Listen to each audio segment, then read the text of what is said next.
ওর আমি সত্যি যদি কেউ ধরিয়ে দিতে পারেন আমি 1 লক্ষ টাকা আপনাকে দেবো, 1 লাখ টাকা দেবো। আর আমি ধরতে বললে তো সরাসরি 3 বার সবাই করে আমি ফের ছেলে যাই বসে থাকবো, জান আমার কপালে যা আছে হবে। এই নাম্বার ওই মিডিয়ার কাছে আছে না, মিডিয়া আজকে দিয়ে দেবেন প্রচার। শেষে 16 রবি নাম্বার 018, এরপরে কত কত আছে শেষে 16, এরপরে 018 কত কত আছে মাঝখানে শেষে 70। এই 2টা নাম্বারে সারা দেশ থেকে ধোঁকাবাজি করছে। আমি আল্লাহ রাস্তায় আপনাদেরকে সতর্ক করছি, ভাই আমার আর জ্বালাতন করেন না। এরকম প্রতিদিন 8-10 গ্রুপ আমার বাড়ি যায়। এমনি আমি গরিব মানুষ, আমার বাবারে জ্বালায়, আমার মারে জ্বালায়, আমার বউরে জ্বালায়, আমার শ্বশুরের হাত চেপে চেপে ধরে, এই দেখেন পোস্টার করেছি, অথচ আমরা কিচ্ছু জানি না। এই ধোঁকা দিয়ে দিয়ে সারা দেশ বলে তো 630টা থানা, অন্তত 600 থানা থেকে যদি মানুষ যায় একটা মানুষ মারে, আর নাস্তা আমি কোথায় পাবো? হ্যাঁ ভাই, প্রতিদিন আমার মনে হয় 200 লোকের নাস্তা করানো লাগে, পাগল হয়ে যাবো না? অথচ যাওয়ার সময় তো কিছু নিয়ে যায় না। কোথায় আসছে সে কক্সবাজার থেকে, সে ময়মনসিংহ থেকে কুষ্টিয়ায়, সকালবেলা যেয়ে বসে আছে। আমি কাল যশোর থেকে আসলাম ফজরের আজানের সময়, ফজরের নামাজ পড়ে একটু ঘুমিয়েছি, এই যে ফজরের নামাজ পড় থেকে কলিং বেলটি আরম্ভ হয়েছে। কোথায় কে বলে এসেছে সে চট্টগ্রাম থেকে, কেউ এসেছে ময়মনসিংহ, কেউ পটুয়াখালী, বরিশাল, 200 মানুষ। বললাম নিচে বসান। এবার নাস্তা কাটতে কাটতে আমার মায়ের হাত কেটে গেছে। কত নাস্তা দেওয়া যায়? 200 মানুষকে যদি অন্তত 1 মোট করেও নাস্তা দেওয়া যায় কত লাগে বলেন? আর ফল তো পাবো কোথায়? যা টাকা দেন আমার মনে হয় অর্ধেক ফলে চলে যাচ্ছে। আমি আশা করছি আর যেন না আমার বাড়ি, আমি মাপ চাচ্ছি ভাই, আর কেউ গেলে কিছু নিয়েছে একেবারে খালি হাতে চলে যান। আপনারও তো লজ্জা করে থাকা দরকার যে হুজুর এত ফল পাবে কোথায়? আর ফল কাটার জন্য 2জন লোক লাগে। আমার শাশুড়ি আর আমার মা পাগল হয়ে গেল, বলছে তুমি এসব বাদ দাও। দেখ বেশি বললাম এটা প্রচার করার জন্য, কেউ যেন এরকম ধোঁকা খাবেন না। 16 নাম্বার আর 70 নাম্বার শেষে। আল্লাহ তুমি আমাকে আর আমাদেরকে সতর্ক হওয়ার তৌফিক দাও, আমিন। এটা যে সুন্দর করে সাজিয়েছেন, এটা যদি রাতের বেলা হতো এর চাইতে ডবল মানুষ আসতো। আর এই কথা বলেও আমি একটা মাহফিল হলে শান্তি পেতাম। 1.5-2 ঘন্টা 2.5 ঘন্টা আমি একটা আয়াতের উপরে তাফসির করতাম, অন্তত কিছু নিয়ে যাওয়া যেত। এখন এই যে শিবিরের কেন্দ্রীয় সভাপতি জোর করে আজকে জোর করে ওনার নাটোরে এই যে সেই বনপাড়া বড়াই গ্রাম, এখন এখানে নিয়ে যেয়ে মাগরিবের পরে তুলবে, ওখানে লক্ষাধিক মানুষ বসে আছে। আবার সিরাজগঞ্জের এই যে বেলকুচিতে আসা লাগবে রাত 9টায়। বলেন আমি কি মেশিন কি? আর আপনারা যে দূর থেকে আন্দাজ ধারণা করেন না ওনার টাকা লাগে, কথা আপনি কয় টাকা দেন? আপনি যে টাকা দেন, এই যে আজকেও আমার গাড়িটা সারতে 1.5 লাখ টাকা লাগলো, 1.5 লাখ। ওর কাগজ করতে 75,000 টাকা লাগবে, ড্রাইভারের প্রতি মাসে 20-25 হাজার টাকা দেওয়া লাগে। তা টাকা কি করবো না? আমার আরো বিভিন্ন কাজ আছে, সেই কাজগুলো করা লাগছে। মানুষগুলো জাহান্নামে থাকবে চিরকাল। যত সৃষ্টি আল্লাহ বানিয়েছেন সব চাইতে বড় খারাপ সৃষ্টি আল্লাহ তাদের নাম উল্লেখ করেছেন। আমরা তো তাই দেখেছি, কোরআন আমরাও পেয়েছি। আমাদের মতো নামধারী মুসলমান যাদের কাছে অনুমতি নেওয়া লাগতো এরাও পেয়েছে। কথা বললেন না?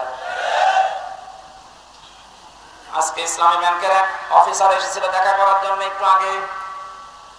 ওনার কাছে একজন বলছে আজকে তো মাহফিল আছে এখানে, আমির হামজা যাবেন না? কোন দল করে আমি জানি না, আমি ঘোষণা দিয়েছি যে যাব কি করে, ওখানে তো তাফসীর হবে না, হবে রাজনীতি। আপনি কথা বলতে পারলেন? আর কোরআনে মানুষ উল্টা পাল্টা ধারণা করবে আমার কথা শোনার পরে। জন্য আমি আয়াত পারা পৃষ্ঠা লাইন রুকু সূরার নাম তাফসীরের নাম সব বলে দেই, আপনি বাড়িতে মিলিয়ে দেখেন আমার কথা কোরআন হাদিসের বাইরে যায় কিনা। এরপরেও যে লোকটা কথা বলেছে যে ওখানে ওয়াজ হবে না, তাফসীর হবে না, রাজনীতি হবে। রাজনীতি কি ওয়াজের বাইরে? রাজনৈতিক জীবনে যারা ভুল করছেন, কোরআন আর হাদিস বাদ দিয়ে যারা রাজনীতি করে জাহান্নামে যাচ্ছেন, আপনাকে তো আমার বাঁচানো লাগবে। আপনি আরো বন্ধু মনে করে আসবেন তাড়াতাড়ি না, উল্টা পাল্টা ফতোয়া দিয়ে নিজেও আসেন না, মানুষের মন সন্দেহ তৈরি করেন। যিনি কথা বলেছেন তিনি ভুল পথে আছেন। আপনি এখন যদি তাওবা না করেন যে ওখানে গেলে রাজনীতি হবে, তাফসীর হবে না, আপনি যদি একটা শব্দটা পড়ে থাকেন আপনার ঈমান নষ্ট হয়ে গেছে। রাজনীতি এর শব্দটা কোরআনে নেই। বলেন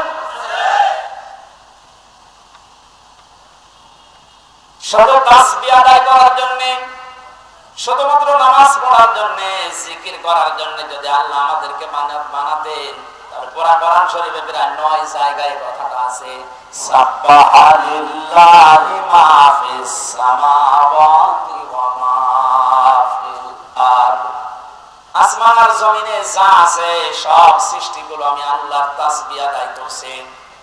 মানুষকে সৃষ্টি করার পরে তারাও তাসবিহ আদায় করছে, কথা আল্লাহ কোরআনে দেয়নি। মানুষকে আল্লাহ কেন দিয়েছেন এই পৃথিবীতে?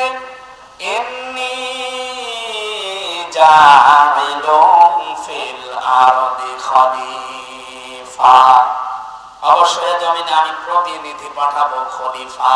কি পাঠাবো বলেন বলেন? কেন সৃষ্টি জগতের নাম বললেন? যে জমিন আসমানে যা আছে সবাই আল্লাহ তাসবিহ পড়ছে, আর মানুষ বানানোর আগেই তিনি বললেন আমি জমিনে পাঠিয়েছি খলিফা। এই আয়াত দুইটা সামনে রাখলে বোঝা যায় মানুষকে জিকির করার জন্য, তাসবিহ পড়ার জন্য আল্লাহ বানায়নি, আল্লাহ বানিয়েছে প্রতিনিধি হিসাবে। আপনি প্রতিনিধি হিসাবে যদি এসে থাকেন, আপনার যদি ওই যোগ্যতা না থাকে, তাহলে প্রতিনিধি আপনাকে অবশ্যই নির্বাচিত করা লাগবে। কথা বলে না? এটা প্রতিনিধি নির্বাচিত করা লাগে। আল্লাহ যেটা করে দেখিয়েছেন, এদিকে তাকান, এই নির্বাচিত, নির্বাচন, এই শব্দগুলো কোরআনে কারীম থেকে নেওয়া। আল্লাহ পাক বলেন হুয়া জিতাবাকুম ওয়া মা জাআলা আলাইকুম ফিদ-দীনি মিন হারাজ। তিনি আল্লাহ যিনি তোমাদেরকে নির্বাচিত করেছেন। কি করেছেন? নির্বাচিত কখন করা হয়? যখন নির্বাচন হয়। 15 বছর তো নির্বাচনই হয়নি, তো নির্বাচিত কিভাবে হলো? তার মানে যারা ছিল সব অনির্বাচিত। নির্বাচিত যেন করা যায় সেজন্যই তো ফেদ লাগবে। সমান সমান ফেদ না হলে আপনি নির্বাচিত করবেন কি করে? আমিরে জামাত ডাক্তার শফিকুর রহমান এইটাই তো জানাতে যাচ্ছে জাতির কাছে, যারা দায়িত্বে আছে তাদেরকে একটু সময় দেন, তারা এই ফিল্ডটা তৈরি করে দিক। এটা ছিল না বলেই তো আপনি আন্দাজে অনির্বাচিত, নির্বাচিত বলে আপনি ঘোষণা দিতেন। ফিল্ড যদি তৈরি না হয়, আপনি তো আবার ওইভাবে দিনের ভোট রাতে করে বলবেন আমিও নির্বাচিত। 4-5 দিন আগে এদেরকে দিয়ে একটা ষড়যন্ত্র চলছিল। নির্বাহী আদেশের মাধ্যমে আইন মন্ত্রণালয় থেকে যারা দায়িত্বে আছে, বিনা ভোটে, বিনা নির্বাচনে 900 ভোটে যে মানুষগুলো আন্দাজে নির্বাচিত হয়েছি বলে ঘোষণা দিয়েছিল, একবারে উপজেলা চেয়ারম্যান, মেয়র সব বাদ দিয়ে দিয়েছে। ওই মানুষগুলো শুরু করেছিল না আমরা তো নির্বাচিত। কিসে নির্বাচিত? তুমি ফেক তৈরি করেছিলে। আর তোমার ভাইদেরকে যারা সাহায্য সহযোগিতা করেছে এই ভোটে দাঁড়ানোর মাধ্যমে নাম দিয়ে, এরা অপরাধী, কারণ এরা নির্বাচিত করতে দেয়নি। এখানে দল আছে, সব দিকে আছে, জাতীয় পার্টির নাম ধরে বলছি এদের শাস্তি আরো বেশি হওয়া দরকার। কে আছে হয় না, তুমি আগে আগে চলে গেলে মানে। আল্লাহ বলছেন হুয়া জিতাবাকুম, তিনি নির্বাচিত করেন। নির্বাচন না হলে নির্বাচিত করবে কি করে? আর নির্বাচিত করার জন্য আল্লাহ প্রতিনিধিদের মাধ্যমে এটা তৈরি করেছে। আমরা এখন নির্বাচিত করব কাদের, সেই কথা আল্লাহ কোরআনে দিয়েছেন। আমার নিজেরও মনে হচ্ছে যা বলছে সবই তো রাজনীতি। আসলে এটা রাজনীতি। আপনি যেটা করবেন কোরআন হাদিস বাদ দিয়ে ওটা দুর্নীতি। আমি কোরআন দিয়ে যেটা প্রমাণ দিয়ে বলছি আপনাকে বাঁচানোর জন্য, এইটাই আসল রাজনীতি। আগে নির্বাচিত করবেন। কোরআনে কারীম জানিয়েছে সূরা নিসা 5 নম্বর বার 6 নম্বর পৃষ্ঠা 9 নম্বর লাইনের 59 নম্বর আয়াতে আছে, প্রথম অংশে পাবেন। এটা তাফসীরে ইবনে কাসিরেও আছে, ফি জিলালিল কোরআনেও আছে।